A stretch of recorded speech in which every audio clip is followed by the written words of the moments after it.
મારું નામ ખુશ શાહ છે. મેં આજે પહેલી વાર વોટિંગ કર્યું છે. આજે મારે ખૂબ ગર્વ છે મને મારા પોતાની જાત પર કે હું એક આપણે વરિષ્ઠ નાગરિક તરીકે હવે મતદાન કરીશ. અને મેં આજે પહેલી વાર મેન્યુફેસ્ટો બધી પાર્ટીના જોઈ સમજી અને મતદાન કર્યું છે. અને તમે સરકારની કઈ કામગીરી જોઈને તમે મતદાન કરવા માટે પ્રેરાયા છો? કે તમારો બધી જ કે રોડ સારા થાય, એજ્યુકેશન સારું થાય. એજ્યુકેશનમાં એવી શું અપેક્ષાઓ છે કે તમે જેમને વોટ કર્યો છે એ એજ્યુકેશનમાં કેવો બદલાવ લાવી શકે? આપણે જેમ કે ન્યૂ એજ્યુકેશન પોલિસી 2020 છે એ ઇમ્પ્લિમેન્ટ થઈ ગઈ છે. એ વધારે પ્રોત્સાહન આપે, સ્કિલ ઇન્ડિયા મૂવમેન્ટ થાય, બધું ડિજિટલાઇઝ થઈ જાય, બધા લોકો ડિજિટલ બધી વસ્તુઓ ઓનલાઈન મંગાવે, ઈ કોમર્સ આવે.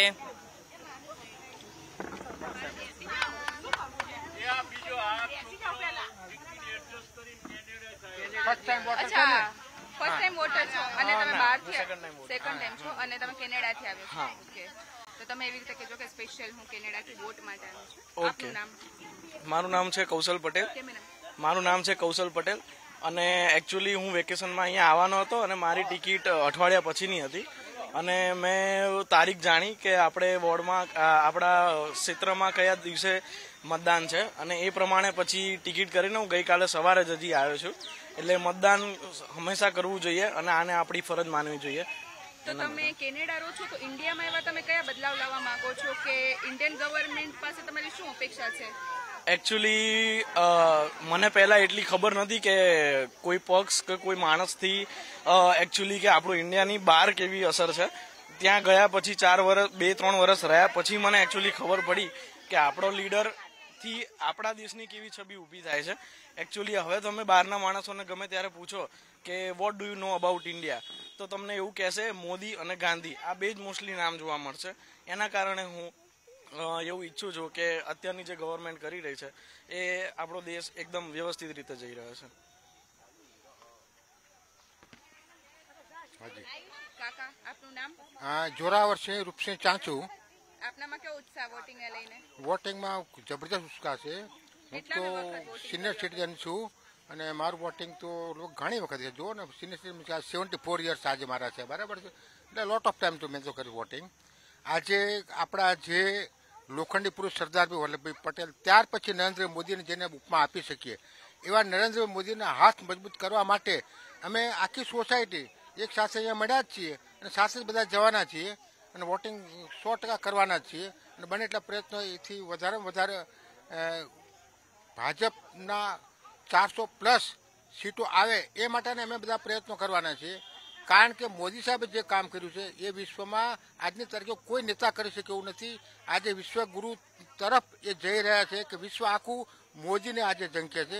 મોદી સાહેબ હતા કે મોદી સાહેબે આજે એ એર સ્ટ્રાઇક કરી, અભિનંદન જેવા આપણા જે લશ્કરી કમાન્ડર હતા એમને 24 કલાકમાં રિટર્ન લાવ્યા. યુક્રેન રશિયાના યુદ્ધ વખતે યુક્રેનમાંથી આપણા નાગરિકોને પાછા લાવવા માટે એમણે 2 દિવસ યુદ્ધ બંધ રખાયું.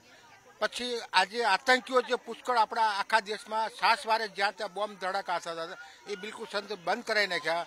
કાશ્મીરની અંદર 370 કલમ રદ કરી. કાશ્મીરમાં આજે હું કે તમે ગમે ત્યારે નિર્ભય થઈને ફરી શકીએ છીએ. જ્યાં લશ્કર પણ બહાર જવામાં તકલીફ પડતી, લશ્કરના જવાનોને પણ હેરાન કરતા હતા. તો ખાસ કરીને આપ સિનિયર સિટીઝન છો, તો સરકાર પાસે સિનિયર સિટીઝનને લઈને શું અપેક્ષાઓ છે? સિનિયર સિટીઝન માટે આમ તો એ લોકો અમારા સ્વાસ્થ્ય માટે આયુષ્યમાન કાર્ડની આજની તારીખે રજૂઆત કરી છે. એ લોકો ઓલરેડી ફાઇનલ કરી નાખ્યું છે કે 70 વર્ષથી ઉપરના જે વરિષ્ઠ નાગરિકો છે એ દરેકને અમે ફ્રી સેવા આપવાના છે, આરોગ્ય સેવા દરેક જાતની, બરાબર છે. તેમજ દરેક જગ્યાએ કોઈ પણ કામ પ્રસંગમાં જાઓ, ઓફિસના કામે જાઓ તો સિનિયર સિટીઝનને માટે અલગ રો હોવી જોઈએ અને એને પ્રાધાન્ય આપવું જોઈએ. આ બધી અમે ઈચ્છીએ છીએ, બરાબર. હાજી, ઓકે.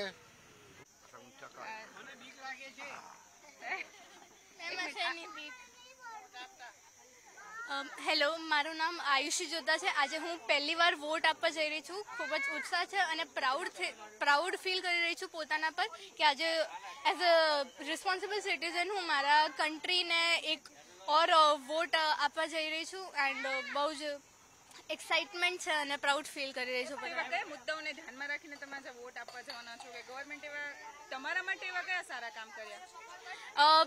ઘણી બધી કરિયર ઓપોર્ચ્યુનિટીઝ નવી નવી ઇન્ટ્રોડ્યુસ કરી છે. ઇન્ફ્રાસ્ટ્રક્ચર બહુ બધું ઇન્ટ્રોડ્યુસ કર્યું છે. વિમેન્સ સેફટી એમ્પાવરમેન્ટ માટે એ લોકોએ ઘણું કામ કર્યું છે. સિનિયર સિટીઝન્સ માટે ટ્રાન્સપોર્ટ બહુ ઘણું બધું ઇમ્પ્રૂવ થયું છે. ટુરિઝમ એન્ડ બીજું ઘણું બધું એમણે કર્યું છે. ટેલિકોમ્યુનિકેશન ટેકનોલોજી વિશે એમાં બહુ ઇન્વેસ્ટમેન્ટ કર્યું છે. બીજી કન્ટ્રીઝ સાથે સાઉદી કન્ટ્રી સાથે મિડલ ઇસ્ટની કન્ટ્રી સાથે આપણી ફ્રેન્ડશિપ એટલી સારી નહોતી પહેલાં. એ બધી ફ્રેન્ડશિપ્સ આપણા માટે લઈ આવ્યા છે જે આપણને ફ્યુચરમાં બહુ કામ આવશે. તો એવા ઘણા બધા કામ કર્યા છે. તમારા ફેવરિટ નેતા કોણ છે? મોદીજી ઓફકોર્સ. લોકસભા ચૂંટણીનું ત્રીજા તબક્કાનું મતદાન આજે ગુજરાતમાં થવા જઈ રહ્યું છે ત્યારે ગુજરાતની 5 કરોડ જેટલી જનતા મતાધિકારનો ઉપયોગ કરશે. તો અમે અત્યારે બોપલ વિસ્તારમાં બોપલ કેળવણી મંડળ જ્યાં મતદાન મથક છે ત્યાં આવી પહોંચ્યા છીએ. તો એક બાજુ ગરમીની આગાહી છે તેને લઈને સરકાર દ્વારા અને પોલીસ દ્વારા એવી અપીલ કરવામાં આવી છે કે 12 વાગ્યા પહેલાં સૌથી વધારે વધુમાં વધુ મત આપો. એટલે 7 વાગ્યાથી લોકોમાં અનેરો ઉત્સાહ જોવા મળી રહ્યો છે. લોકો હરખભેર પોતાનો મતાધિકારનો ઉપયોગ કરવા આવી રહ્યા છે અને સવારે 7 વાગ્યાથી લાંબી કતારો જોવા મળે છે. તો સવારે 7 વાગ્યાથી અત્યારના 10 વાગ્યા સુધીમાં બોપલ વિસ્તારમાં છે તે 27 થી 30% જેટલું મતદાન નોંધવામાં આવ્યું છે. અને સરકાર દ્વારા ખાસ કરીને અહીંયા ગરમીને લઈને મંડપ, પાણી અને છાશ જેવી વ્યવસ્થા પણ ઊભી કરવામાં આવી છે. તો હજુ આપ સતત મતદાનના કવરેજ માટે જોતા રહો ન્યૂઝ કેપિટલ. આભાર. જી આપનું નામ? રૂપલ શાહ. કેટલામી વાર આપણે મતદાન કરવા આવી રહ્યા છો?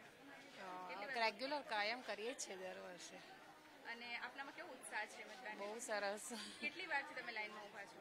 બસ હમણાં જ આવ્યું, 5 મિનિટ થઈ. અને તમે સરકારની એવી કઈ કામગીરી જોઈને તમે મતદાન કરવા માટે પ્રેરાયા? બધું જ એમને ગુજરાતમાં વિકાસ આટલો સરસ છે, બધું જ સારો વિકાસ કરે છે, બધી ફેસિલિટી આપે છે બધી જ. તો તમે જે સરકારને મત આપવાના છો તેના પાસે તમારી કેવી અપેક્ષા છે?